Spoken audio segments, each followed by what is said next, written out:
ನಾನು ರಂಜಿತ್ ಶಿರಿಯಾರ್. ನೀವು ನೋಡ್ತಿದ್ದೀರಿ ಇದು ರಿಪಬ್ಲಿಕ್ ಕನ್ನಡ. ಲೋಕಸಭಾ ಚುನಾವಣೆಯ ಅಖಾಡ ರಂಗೇರ್ತಾ ಇದೆ. ಬೆಂಗಳೂರು ದಕ್ಷಿಣ ಲೋಕಸಭಾ ಕ್ಷೇತ್ರ ಬಿಜೆಪಿಯ ಭದ್ರಕೋಟೆ. ಬಿಜೆಪಿ ಏನೇ ಟ್ರಯಲ್ ಮಾಡಿದ್ರು ಕೂಡ ಮತದಾರರು ಬಿಜೆಪಿಯನ್ನು ಬೆಂಬಲಿಸ್ತಾರೆ. ಕಳೆದ ಬಾರಿ ತೇಜಸ್ವಿ ಸೂರ್ಯ ಅವರಿಗೆ ಟಿಕೆಟ್ ಕೊಟ್ಟಾಗಲೂ ಕೂಡ ಬಿಜೆಪಿ ಅವ್ರನ್ನ ಅಭೂತಪೂರ್ವವಾಗಿ ಬೆಂಬಲಿಸಿತ್ತು, ಮತ್ತೆ ಕಾರ್ಯಕರ್ತರೆಲ್ಲರೂ ಕೂಡ ಅವ್ರನ್ನ ಗೆಲ್ಲಿಸ್ಕೊಂಡು ಬಂದಿದ್ರು. ಆದರೆ ಬದಲಾದಂಥ ರಾಜಕಾರಣದಲ್ಲಿ ಬೆಂಗಳೂರು ದಕ್ಷಿಣ ಲೋಕಸಭಾ ಕ್ಷೇತ್ರ ಮೊದಲಿನ ಹಾಗಿದೆಯಾ? ಮತದಾರರ ಮನದಾಳ ಏನಿದೆ? ಇದೆಲ್ಲದರ ಕುರಿತಾಗಿ ಇವತ್ತಿನ ಎಲೆಕ್ಷನ್ ಎಕ್ಸ್ಪ್ರೆಸ್ನಲ್ಲಿ ನಾವು ಚರ್ಚೆ ಮಾಡೋಣ. ನನ್ನ ಎಡಭಾಗದಲ್ಲಿ ಬಿಜೆಪಿಯ ಕಾರ್ಯಕರ್ತರು. ನಮಸ್ಕಾರ, ನಿಮ್ಗೆಲ್ಲರಿಗೂ ಎಲೆಕ್ಷನ್ ಎಕ್ಸ್ಪ್ರೆಸ್ ಕಾರ್ಯಕ್ರಮಕ್ಕೆ ಸ್ವಾಗತ. ಹಾಗೆ ನನ್ನ ಬಲಭಾಗದಲ್ಲಿ ಕಾಂಗ್ರೆಸ್ನ ಕಾರ್ಯಕರ್ತರು. ನಮಸ್ಕಾರ ಸರ್, ನಿಮ್ಗೆಲ್ಲರಿಗೂ ಕೂಡ ಕಾರ್ಯಕ್ರಮಕ್ಕೆ ಸ್ವಾಗತ. ನಾನು first sitting MP Tejasvi Surya ಏನು ಮಾಡಿದ್ದಾರೆ, ಏನು ಮಾಡಬೇಕು ಅಂತ ಅನ್ಕೊಂಡಿದ್ದಾರೆ, ಹೆಂಗಿದೆ ಅಖಾಡ ಅನ್ನೋದನ್ನು ಮಾತಾಡ್ತೀನಿ. ಹೇಳಿ ಸರ್, ಎಷ್ಟು ವರ್ಷದಿಂದ, ಎಷ್ಟು ಅವಧಿಯಿಂದ ಬಿಜೆಪಿ ಇಲ್ಲಿ ಅಧಿಕಾರ ಮಾಡ್ತಾ ಇದೆ, ಅಥವಾ ಸಿಟ್ಟಿಂಗ್ MP ಇದ್ದಾರೆ? ನಾವು ಇಲ್ಲಿ ಡಿಲಿಮಿಟೇಷನ್ಸ್ 2009 ಆದಮೇಲೂ ನಾವೇ ಇದ್ದೀವಿ. ಡಿಲಿಮಿಟೇಷನ್ ಆಗೋಕ್ಕೆ ಮೊದಲಿಂದನೂ 92ರಿಂದ ನಾವು ಇಲ್ಲೇ ಇದ್ದೀವಿ. ನಾವು BJP ಅವರೇ ಇಲ್ಲಿ ಗೆದ್ದಿದ್ದೀವಿ. ವೆಂಕಟಗಿರಿ ಗೌಡರು ಗೆದ್ದಿದ್ರು, ಅದಾದಮೇಲೆ ಅನಂತಕುಮಾರ್ ಅವ್ರು ಗೆದ್ದಿದ್ರು, ಅದಾದಮೇಲೆ ತೇಜಸ್ವಿ ಸೂರ್ಯ ಅವರು ಈ ಬಾರಿ ಗೆದ್ದಿದ್ದಾರೆ. ಕರೆಕ್ಟ್.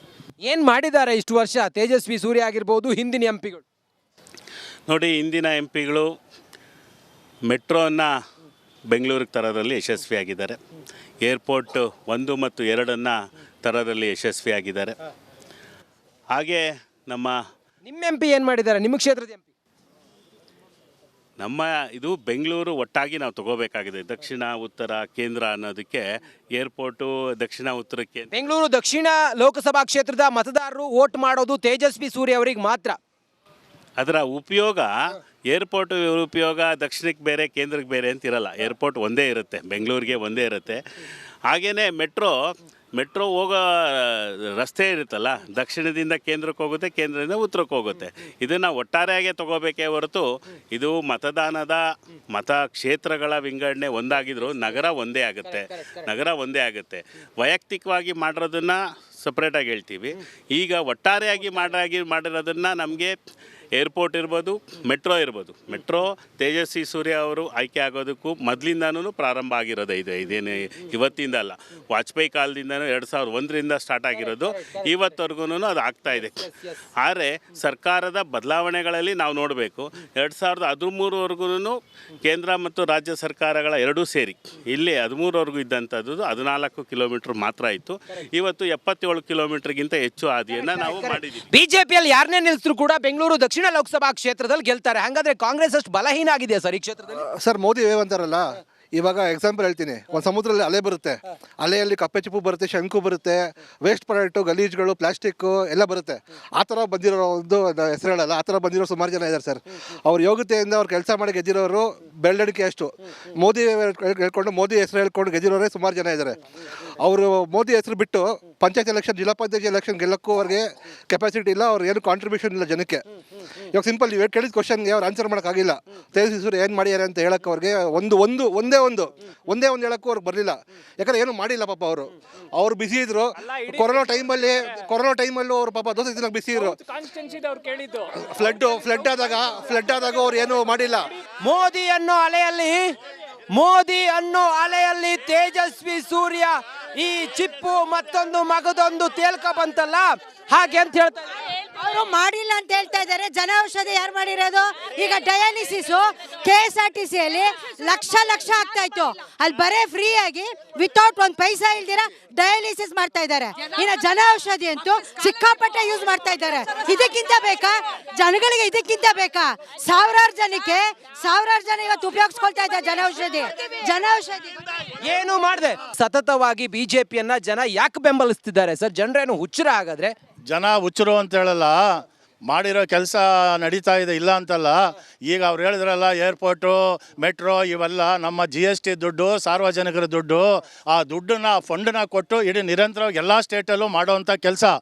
ಆದರೆ ತೇಜಸ್ ಸೂರ್ಯ ಅದು ಇಲ್ಲಿ ಕುಂಬಳಕಾಯಿ 0 ಜಯನಗರ ಕಾನ್ಸ್ಟಿಟ್ಯೂನ್ಸಿಯಲ್ಲಿ ಇರೇ ಕೊಡುಗೆ ಏನು? ಕೊಡುಗೆ ಈಗ ಇಲ್ಲಿ ಒಂದು ಕೆಲಸ ಮಾಡಿರೋದು ತೋರಿಸ್ಲಿ, ಇಲ್ಲಿ ಕೆಲಸ ಮಾಡಿರೋದು ತೋರಿಸ್ಲಿ. ಈಗ ಅವ್ರು ಕೊಡೋ ಗ್ರಾಂಟು ಅವ್ರು ಕೊಟ್ಟಿರೋ ಗ್ರ್ಯಾಂಟು ಇವತ್ತು ನಾನು ಬರೀ ನಾನು ಇದೇ ರಾಜ್ಯದ ಮಾತ್ರ ಇದು ಜಯನಗರ ಕಾನ್ಸ್ಟೆನ್ಸಿಗೆ ಕುಂಬಳಕಾಯಿ 0, 5 ಲಕ್ಷ ಕೂಡ ಕೊಟ್ಟಿಲ್ಲ, ಒಂದು ಬೋರ್ವೆಲ್ ಕೂಡ ಕೊಟ್ಟಿಲ್ಲ. ಇವತ್ತು ನಮ್ಮ ಇಲ್ಲಿ ಹೇಳ್ತೀನಿ ಕೇಳಿ, ಇವತ್ತು ಎಕ್ಸಾಂಪಲ್ ನಾನು ಹೇಳ್ತೀನಿ, ನಾನು ಜಯನಗರ ಬೈಸಂದ್ರ ವಾರ್ಡ್ ಕಾರ್ಪೊರೇಟರ್ ಆಗಿ ಈ ಕಿತ್ತೂರು ರಾಣಿ ಚೆನ್ನಮ್ಮ ಸ್ಟೇಡಿಯಂ ಇದೆಯಲ್ಲ, ಇದು ಬೆಂಗಳೂರಿಗೆ ಒಂದು ಮಾದರಿ. ಹೈಟೆಕ್ ಜಿಮ್ ಇದೆ, ಇಂಡೋರ್ ಸ್ಟೇಡಿಯಂ ಇದೆ, ಬ್ಯಾಸ್ಕೆಟ್ ಬಾಲ್ ಇದೆ, ವಾಲಿಬಾಲ್ ಇದೆ. ಇದು ರಾಮಲಿಂಗಟ್ಟಿ ನೋಡ್ರಿ, ಇದು ತಪ್ಪಾಗತ್ತೆ, ಇದು ಮಾಡ್ತಾರೆ, ಸರಿ ಇಲ್ಲ ನೋಡಿ. ಹೇಳ್ರಿ ಅವ್ರಿಗೆ ತೇಜಸ್ವಿ ಸೂರ್ಯ ಗುಂಬಳಕಾಯಿ 0. ನಮ್ಮಲ್ಲಿ ತೇಜಸ್ವಿ ಸೂರ್ಯ ಆಯ್ಕೆ ಆಗೋಕೆ ಮೊದಲು ಈ ಲೋಕಸಭಾ ಕ್ಷೇತ್ರದಲ್ಲಿ 4 ಜನೌಷಧಿ ಕೇಂದ್ರ ಇತ್ತು. ಇವತ್ತು 107 ಜನೌಷಧಿ ಕೇಂದ್ರಗಳಿದೆ. KSRTC ಹಾಸ್ಪಿಟ್ಲು ಸುಮ್ಮನೆ ಬಿದ್ದಿದ್ದನ್ನ ತಗೊಂಡು ಡಯಾಲಿಸಿಸ್ ಸೆಂಟರ್ ಮಾಡಿದ್ದಾರೆ. ಡಯಾಲಿಸಿಸ್ ಸೆಂಟರ್ ಇರೋದು is a no billing counter. ಅದಾದಮೇಲೆ ಅವರು ಗ್ರ್ಯಾಂಟಲ್ಲಿ BS ಕಾಲೇಜಲ್ಲಿ ಸೋಲಾರ್ ಸಿಸ್ಟಮಲ್ಲಿ RO ಹಾಕಿ ಕೊಟ್ಟಿರೋದು ನಿದರ್ಶನ ಇದೆ. ಈ ಥರ ಎಲ್ಲ ಶೈಕ್ಷಣಿಕ ಸಂಸ್ಥೆಗಳಿಗೂ ಅವ್ರ ಎಲ್ಲ ಫಂಡು ಇವತ್ತು ನೀವು RT ಹಾಕಿ ತಗೊಳ್ಳಿ, ಅವರು ಕೊಟ್ಟಿರೋ ಎಲ್ಲ ಫಂಡೂ ವಿನಿಯೋಗ ಆಗಿದೆ. ಬಡ ಮಕ್ಕಳಿಗೆ ಪ್ರತಿ ತಿಂಗಳು ಯಾರು ಸಿಂಗಲ್ ಪೇರೆಂಟ್ ಇದ್ದಾರೆ ಅವರುಗಳಿಗೆ ಅವರು scholarship is A donation collect ಮಾಡಿ ಕೊಡ್ತಾ ಇದ್ದಾರೆ. ಹಾಗೆ ಯಾರು ಔಷಧಿಗಳು ಬೇಕು, ಅದು ಡೊನೇಷನ್ ಮೂಲಕ ಅವರುಗಳು ಔಷಧಿಯನ್ನ ಕೊಡ್ತಾ ಇದ್ದಾರೆ. ಈ ಥರ ಪ್ರತಿನಿತ್ಯದ ಕಾರ್ಯದಲ್ಲೂ ಇದ್ದಾರೆ, ಸರ್ಕಾರದ ಕಾರ್ಯದಲ್ಲೂ ಇದ್ದಾರೆ. ಅದೇ ಅಲ್ದಿರ ಇವತ್ತು ಪಾರ್ಲಿಮೆಂಟಲ್ಲಿ ಈ ದೇಶನ ಈ ನಾಡನ್ನ ಪ್ರತಿನಿಧಿಸುವಂತ ಒಬ್ಬ ಒಳ್ಳೆ MP ರಾಮಲಿಂಗರೆಡ್ಡಿ ಇನ್ಚಾರ್ಜ್ ಇದ್ದಾಗ ಅವ್ರು ಯಾವುದೇ ಪಾರ್ಟಿ ನೋಡಲಿಲ್ಲ. BJP ಕಾರ್ಪೊರೇಟರ್ ಇದ್ರು, ಬೈಸಂದ್ರ ಕಾರ್ಪೊರೇಟರ್ ಇದ್ರು. ಆದ್ರೆ ಗ್ರಾಂಟ್ನ ಅಷ್ಟಾದ್ರೂ ಜಯನಗರದಲ್ಲಿ BJP ಗೆತ್ತಲ್ಲ ಸರ್. ಗ್ರಾಂಟ್ ಚೆಕ್ ಮಾಡ್ರಿ, 1 ನಿಮಿಷ ಇರೋ ಗ್ರಾಂಟ್ ನೋಡ್ರಿ ನೀವು ಲೆಕ್ಕಾಚಾರ BBMPಯಲ್ಲಿ ರೆಕಾರ್ಡ್ ತೊಗೊಂಡು ಮಾತಾಡಬೇಕು. ಸುಳ್ಳು ಹೇಳೋರ್ದು ಮಾತು ಕೇಳಬಾರ್ದು. ರಾಮಲಿಂಗರೆಡ್ಡಿ ಇನ್ಚಾರ್ಜ್ ಮಿನಿಸ್ಟರ್ ಇದ್ದಾಗ ಈ ಗ್ರೌಂಡ್ಗೆ 5 ಕೋಟಿ ಕೊಟ್ಟರು. ಎಲ್ಲ BJP ಕಾರ್ಪೊರೇಟರ್ ಕೂಡ 3 ಕೋಟಿ 5 ಕೋಟಿ ಎಲ್ಲರಿಗೂ ಎಲ್ಲ ಪಾರ್ಕಿಗೆ, ಗ್ರೌಂಡಿಗೆ, ಡೆವಲಪ್ಮೆಂಟ್ ಕೆಲಸಕ್ಕೆ 30 ಕೋಟಿ ರೂಪಾಯಿ ಕೊಟ್ಟರು. ಅದೇ ಸಿದ್ದರಾಮಯ್ಯ ಸರ್ಕಾರ ಇದ್ದಾಗ 230 ಕೋಟಿ 230 ಕೋಟಿ ಬಜೆಟಲ್ಲಿ ಇಟ್ಟಿದ್ರು.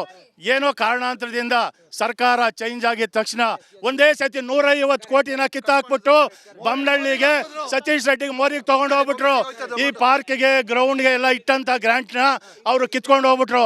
ಆದ್ರೆ ನಾವು ಹೋರಾಟ ಮಾಡಿ ಪ್ರೊಟೆಸ್ಟ್ ಮಾಡಿ ಸೋಮ್ಯಾರೆಡ್ಡಿ ಅವರು ಸರ್ ಕ್ಯಾಂಡಿಡೇಟ್ ಇಲ್ವಂತಲ್ಲ ಸರ್ ಜಯನಗರ ಲೋಕಸಭಾ ಕ್ಷೇತ್ರ ಈ ದಕ್ಷಿಣದಲ್ಲಿ ನಾವೇ ಸೋಮ್ಯಾರೆಡ್ಡಿ ಇಷ್ಟು ದಿವಸ ಒಂಥರ ಇತ್ತು ಸರ್, ಇಷ್ಟು ದಿವಸ ಒಂಥರ ಇತ್ತು.